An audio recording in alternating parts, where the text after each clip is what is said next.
भारतीय रेल डाक सेवा एवं मेल मोटर सेवा कर्मचारी संघ वर्ग तृतीय एवं चतुर्थ के संघ भवन मंडलीय संघ भवन कार्यालय के उद्घाटन में माननीय राष्ट्रीय संगठन मंत्री श्री संतोष सिंह जी का आगमन हुआ। उनका भव्य स्वागत अभिनंदन किया गया अंग वस्त्र पहना करके। उसके बाद उनके कर कमलों से संगठन के नए भवन का भव्य शुभारंभ किया जा रहा।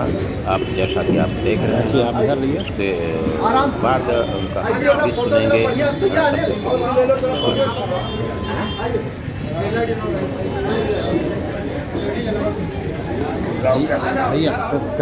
भैया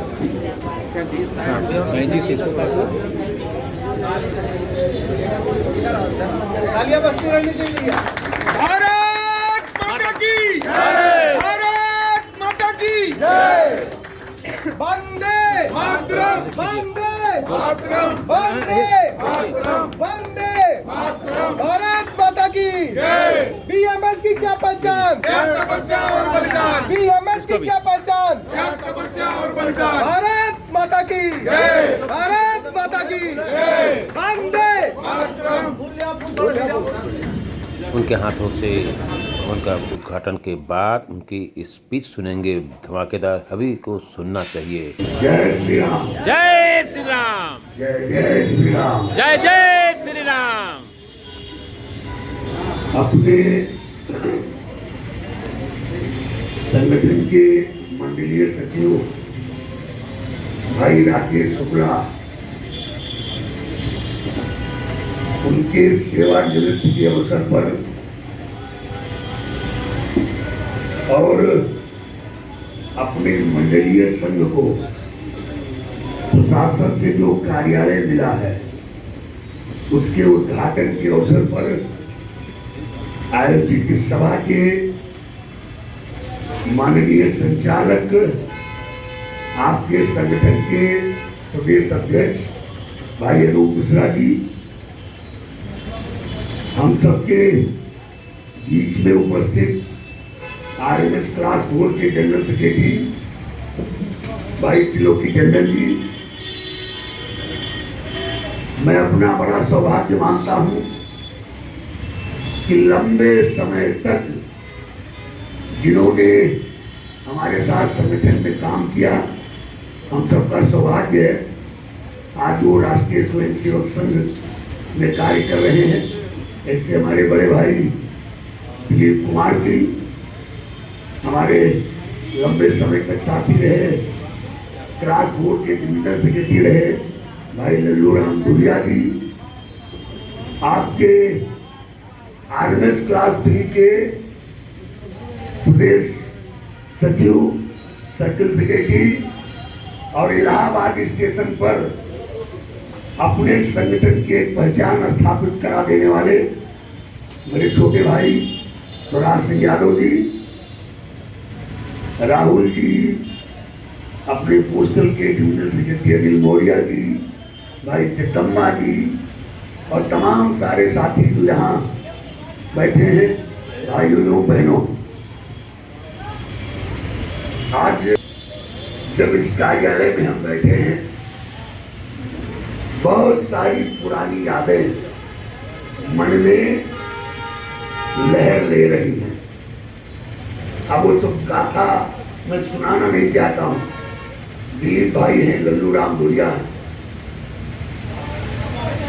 10 से 11 मेंबर बनाना कितना दुष्कर कार्य होता है हम सबने देखा है। यह इलाहाबाद स्टेशन जिसको अब प्रयागराज के रूप में आप लोग जानते, अपने आप में बहुत सारा इतिहास समेट के रखा है। दूसरे यूनियन में सोशल उत्पीड़न होता है, इसको जानना है तो कहीं दूर जाने की जरूरत नहीं, इलाहाबाद उसके लिए पर्याप्त है। अपने ही मेंबर का ट्रांसफर करा करके, सस्पेंड करा करके, फिर सस्पेंशन ठीक कराना, ट्रांसफर कैसे कराना, उनसे पैसा लेना। बगल में कोऑपरेटिव बैंक है, मैं तो पूछ रहा था इसकी छत इतने दिनों में गिरी क्यों नहीं? 2-4 लोगों को इसके नीचे दब के मर जाना चाहिए था।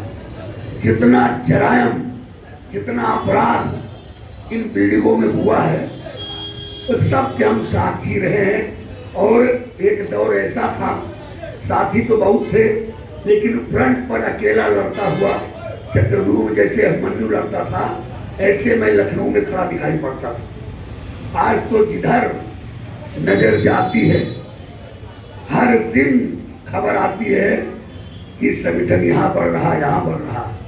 आपको बता दें, अगर आपको नहीं बताएंगे तो आप भ्रम में रहेंगे। पूरे देश के अंदर पोस्टल के 23 सर्किल है, 23 सर्किल, और 23 सर्किल में आप सबके प्रयास से, ईश्वर की कृपा से आज 13 सर्किल में अपना संगठन नंबर 1 है। भारत माता की, भारत माता की। 5 सर्किल ऐसे हैं, 5 जहां हम सेकंड पोजीशन में हैं, और 5 सर्किल ऐसे बचे हैं जहां पर हम अभी नंबर 3 की स्थिति में हैं, जहां हम संघर्ष कर रहे हैं। और ये बड़ी अच्छी बात है, काम तो बहुत लोग करते हैं, आज हम लोग जो काम कर रहे हैं वो फ्रंट से दिखाई पड़ रहा है। कितना भव्य कार्यालय, मैं जितनी बार वहां गेट पे खड़ा होता हूँ, आपका प्रयागराज स्टेशन और वो तिरंगा झंडा, मेरे मन में कितना प्रसन्नता होती है, वास्तव में मेरे पास इसके लिए शब्द नहीं। और वन मैन अगर किसी को क्रेडिट दे तो निश्चित रूप से स्वराज भाई ये सब बड़ी उपलब्धि के पात्र है, इसकी प्रशंसा की जानी चाहिए। एक ऐसा कार्यकर्ता, आज मंच पर बैठने की झगड़ा होता है और अभी तक कार्यक्रम इतनी देर से चल रहा है, एक आध बार स्वराज भाई बैठे तो आके पीछे बैठे, मतलब बड़ा से बड़ा लक्ष्य हासिल करना और हर महत्वाकांक्षा से दूर जब ऐसे लोग संगठन में आते हैं, तभी चाहे संगठन हो चाहे परिवार हो, तभी वहां पर समृद्धि आती है। ये जो उपलब्धि हासिल हुई है हमारे यहाँ, हम सबके यहाँ, हम उत्तर प्रदेश के लोग हैं, हमारे यहाँ कहावत कही जाती है, 12 पुत्र पिता के घर में। मैं मानता हूँ भाई दिलीप जी, लल्लू राम जी, फूलचंद यहाँ है नहीं, दरबारी लाल, उदयराज सिंह, ये सबकी तपस्या है। वर्षों तक 10 लोग रहे, 12 लोग रहे, लेकिन कभी एक दाग नहीं लगा। ईमानदारी से लोगों का काम करते थे। हमसे काम करा करके भी लोग कहते हैं ना कि आप बहुत मेहनत से काम कर रहे हो, आपके आने वाली जनरेशन को उसका फायदा मिलेगा। वो फायदा आज मिलता हुआ दिखाई पड़ रहा है। और निश्चित रूप से हमारे ये जो पुराने लोग हैं, इसमें इनका बहुत बड़ा आशीर्वाद है, इनका बहुत बड़ी कृपा है। हम आरएमएस के लोग हैं, और आज जब हम यहाँ बैठ करके ये मीटिंग कर रहे हैं, तो आरएमएस में एक बहुत बड़ा समुद्र मंथन चल रहा है। मामला यहाँ तक है, 3-4 महीना के बाद आपको सुनने को मिलेगा आरएमएस की टाइटल क्या रखी जाए, मतलब आपका नामनक्लेचर भी बदलने जा रहा है। रेल डाक सेवा हम इसलिए थे कि हमारा जो डाक का आदान प्रदान था वो रेल के माध्यम से होता था। अभी क्या हो रहा है, अभी 80% हमारा काम आरटीएम के माध्यम से होने लगा। अब तमाम लोग हमसे प्रश्न करते हैं, तो रात में सबको बैठा के मैं समझा रहा था, 200 साल की गुलामी में अंग्रेज जब यहाँ आए, देश 200 साल गुलाम रहा। वो 200 साल की गुलामी के पीरियड में अंग्रेजों ने लगभग 55,000 किलोमीटर का रेल नेटवर्क डेवलप किया। वो तो ईस्ट इंडिया कंपनी के रूप में आए थे। उनका पर्पस क्या था? उनका पर्पस था भारत दुनिया में आज भी कच्चा माल सबसे बड़ा बाजार है। मेरे कच्चे माल को लंदन ले जा करके फिर वहाँ उसका अलग अलग सामान बना के दुनिया में आप उनको रेल नेटवर्क डेवलप करना था। इसलिए उस समय जो जो व्यवस्थाएं शुरू हुई वो कमोबेश पार्सल का काम अश्विनी वैष्णव कहते थे। अपने संचार छोटा पब्लिक का पार्सल कि डाक विभाग को करना चाहिए। हम सबको ध्यान है उस समय कई बार इसके आदेश आए। तो अंग्रेजों ने रेल नेटवर्क इसलिए डेवलप किया कि वो कच्चा माल यहाँ से वहां ले गए। आजादी के बाद से 75 वर्ष हो गए, मात्र 11,000 किलोमीटर रेलवे लाइन भारत सरकार ने डाला, लेकिन रोड नेटवर्क के मामले में आप सब देख रहे हो, रात दिन आपके अकेले उत्तर प्रदेश में 6 नेशनल हाईवे एक्सप्रेस वे अकेले उत्तर प्रदेश में। आज हमारे यहाँ लखनऊ में तमाम सारे लोग हैं, रिजर्वेशन की प्रॉब्लम होती है तो बोलते हैं भाई साहब अरे कौन रिजर्वेशन चक्कर निकाले, कार निकालो चलते हैं दिल्ली। 6 घंटे में कार से दिल्ली हम भी आए दिन आते जाते हैं। तो सारी व्यवस्था रेल से हट करके रोड पर जा रही है। डायरेक्टरेट के अंदर जो बड़ा प्रश्न आज विचाराधीन है वह ये है कि इस रेलवे मेल सर्विस का नया नामनक्लेचर क्या हो। मेरे सभी साथियों की जरा देखिए उस जमाने में उन्होंने क्या कहा था। उन्होंने कहा श्रम के अनुपात में पारिश्रमिक मजदूरी ना देने वाला मालिक और मजदूरी के अनुपात में कार्य ना करने वाला श्रमिक कभी प्रसन्न नहीं रह सकता। हमको क्या करना है, जिन बुराइयों के नाते ये न पी टूटी, ये न पी कमजोर हुई, अपने अंदर वो बुराइयां नहीं आने देना है। माता कौशल्या ने पूछा, जब भगवान राम अयोध्या आए तो माता कौशल्या ने पूछा, राम तूने रावण को मार दिया? तो भगवान ने कहा, माता जी मैंने नहीं मारा, रावण को मैंने मारा। समझ गए ना, मैंने नहीं मारा, रावण को मैंने मारा। ध्यान रखना, एनएलपी आज जिस हालत में पहुंची है, हम कौन होते हैं उनको कमजोर करने वाले? उनके अपने कार्य, उनके अपने कर्म, उनका अपना घमंड, वही सब कुछ हूं। वो आपके बैंक में कोई आदमी लोन लेता था तो 4 गुंडे बैठे रहते थे, गुंडा टैक्स वसूलते थे। पाप का घड़ा, भगवान वाला जो बर्तन है थोड़ा बड़ा है, जल्दी भरता नहीं, लेकिन जब भर जाता है तब कोई बचा नहीं पाता। तो हम सबको इन बुराइयों से सबक लेते हुए अपने संगठन को आगे ले जाना है। आपका एक कार्यालय, कल मैं राहुल से बोल रहा था, डिविजनल यूनियन को नहीं मिला इतना बड़ा इतना सुंदर कार्यालय। अभी महाकुंभ लगने वाला है और पूरे देश से लोग इलाहाबाद आएंगे। सब लोग मिल करके 2-4-10 फोल्डिंग लेके के आओ, गद्दा लेकर के आओ और प्रयास करो कि माँ मुझे पता है स्वराज गंगा स्नान कभी नहीं करते, राहुल भी कभी नहीं जाते, आज भी वो नहीं गए।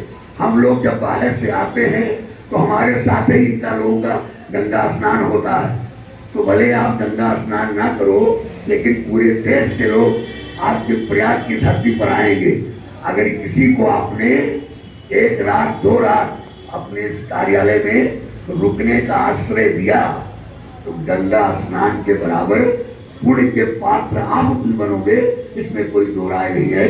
तो इन सारे संसाधनों का समुचित उपयोग, तमाम आपके कार्यकर्ता होंगे, उनके रिश्तेदार नातेदार आएंगे और पूछेंगे भाई साहब कहाँ रुकना है, तो इस कार्यालय का बृहद उपयोग है, बहुत बड़ी उपलब्धि है। मैं अपनी इलाहाबाद की पूरी टीम को इस बड़ी उपलब्धि के लिए बधाई देता हुआ, भाई राकेश शुक्ला जी आज सरकारी सेवा से सेवानिवृत्त हुए हैं, वो डिविजनल सेक्रेटरी हैं। मैं उनके भावी जीवन के लिए ईश्वर से प्रार्थना करता हुआ कि रिटायरमेंट के बाद भी उनके और उनके परिवार के ऊपर ईश्वर की कृपा बनी रहे, वो हंसते खेलते अपना बाकी का जीवन पास करें। देखिए मैं 30 जून को रिटायर हुआ, आपको ताजुब होगा 30 जून को रिटायर हुआ, 1 महीना पहले मेरे बेटे ने मुझे फोन किया, पापा घर कब आओगे? तो हमने कहा क्यों, कभी फोन नहीं करता, लखनऊ हाई कोर्ट में वकील हैं, पापा घर कब आओगे? हमने तो तुम फोन क्यों कर रहे हो? क्या पापा आपको पता है 1 महीना हो गया मैंने आपको देखा नहीं। समझ रहे हैं? रिटायरमेंट के बाद यहाँ संतोष कुमार सिंह या त्रिलोकी टंडन या अनूप मिश्रा ये क्या है? आपकी तरह से हम भी एक कर्मचारी हैं। हम लखनऊ आर्मिस में कर्मचारी थे, जिसके नाते हम पूरे देश के अंदर महिमा मंडित होते हैं। जब माला पहनते हैं तो हमको अपने अंदर तैयारी कर लेना चाहिए कि इस माला के बदले, तो माला किसके लिए बनी है? ये देवी देवताओं के लिए बनी है। देवी देवताओं को चढ़ाई जाने वाली माला जब हमारे गले में पड़ती है, उसी समय हमको अपने आप को प्रतिज्ञाबद्ध कर लेना चाहिए कि संगठन के लिए जितना परिश्रम करना होगा उतना परिश्रम हम करेंगे। बहुत ही दिलीप जी बोल रहे थे, ये बड़ा महत्वपूर्ण वर्ष है, बड़ा महत्वपूर्ण। अगला जो 2025 शुरू होने जा रहा है, देखिए इतना सुंदर कार्यालय, और जगदम्बा जी ने बाहर लिखा हुआ है संघ कार्यालय। तमाम असली संघ वाले यहाँ आएंगे, हम लोग असली संघ नहीं है। उस राष्ट्रीय स्वयं सेवक संघ 2025 में अपनी स्थापना का 100वां वर्ष मनाने जा रहा है। आरएसएस क्या है? हमारी मातृ संगठन है। उन्हीं, हम भाजपा वाले लोग नहीं हैं, हम संघ वाले हैं। उसी संघ की विचारधारा को लेकर के हम श्रमिक क्षेत्र में काम करते हैं।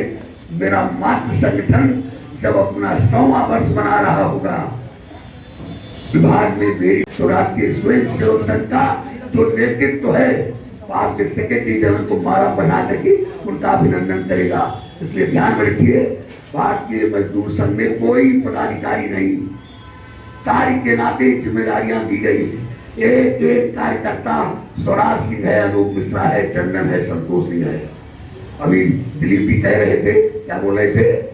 हर बाला देवी की प्रतिमा बच्चा बच्चा राम है। यह अपना संस्कार है, यह अपना संगठन है। अपने संगठन का एक एक कार्यकर्ता सेक्रेटरी जनरल है, जनरल सेक्रेटरी है, ऐसा मान करके एक दूसरे के सहयोगी बन करके हम लोग काम करेंगे। जो ख्वाब हम सबने देखा है, निश्चित रूप से ईश्वर उसकी पूर्ति करेंगे। भाई शुक्ला जी के रिटायरमेंट पर एक बार पुनः उनको शुभकामना देता हुआ, बधाई देता हुआ, आपका संगठन और मजबूत होकर के अपने मातृ संगठन के निगाहों में यशस्वी बने, ऐसी शुभकामना करता हुआ मैं अपनी बात को यही समाप्त करता हूँ। भारत माता की जय, भारत माता की जय। उसके बाद उत्तर मध्य रेलवे कर्मचारी संघ के पदाधिकारियों ने फ़ोटो खिंचवाई। उसके बाद कार्यालय भवन में बैठ करके उनका फोटोग्राफी की गई। सभी पदाधिकारियों के साथ संघ कार्यालय के उन्होंने पूर्व में पीएमजी महोदय को बुके देकर के स्वागत भी किया था। आज ही के दिन हमारे लिए बड़े सौभाग्य और गर्व की बात है, सौभाग्य की बात है, हमारे बीच माननीय राष्ट्रीय संगठन मंत्री श्री संतोष जी आए और हमारे संघ भवन के कार्यालय का उद्घाटन अपने कर कमलों से किया। यह भूतों न भविष्य के इतना बड़ा से हम सबको प्राप्त होगा। नए कर्मचारियों ने जो ज्वाइन किया है, सभी महिला संवर्ग के सभी लोगों ने उनके साथ फ़ोटो खिंचवाई। एक मेमोरेबल और ऐतिहासिक क्षणों का जो है एक उसमें कलमबद्ध किया गया। स्वराज सिंह जी ने अपने अथक प्रयास से उनको यहाँ तक लाए और हम सभी के बीच उनके मार्गदर्शन को प्राप्त करवाया। उनके द्वारा समय समय पर सभी को अभूतपूर्व योगदान सभी संघ के कर्मचारियों को मिलता रहा है और सभी संघ कर्मचारियों से आग्रह करता हूँ कि उनके मार्गदर्शन पे चलते रहें। धन्यवाद। चैनल को सब्सक्राइब करें।